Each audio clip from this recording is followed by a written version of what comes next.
ingredients for the smoothie. I'm going to be using 1 ripe banana. It is preferable to use frozen banana to give it that creaminess. If you have access to a freezer, cut up your bananas and freeze them and then use in your smoothie. I'm also going to be using a thumb size ginger peeled. Ginger is anti-inflammatory, it's good for digestive health. And then I'm going to use about half a cup of pineapple.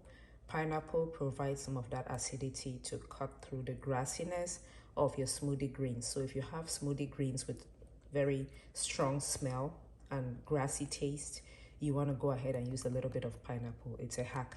And then for the salad greens, I'm going to be using Lagos spinach. You can also use fluted pumpkin, that is ugu or spinach or kale or lettuce, whatever greens you have available, about 2 to 3 cups. And then I'm also going to be using almond milk.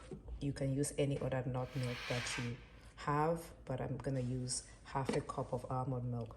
Then I'm going to be using a couple of cubes of ice because my banana is not frozen, and a pinch of cinnamon.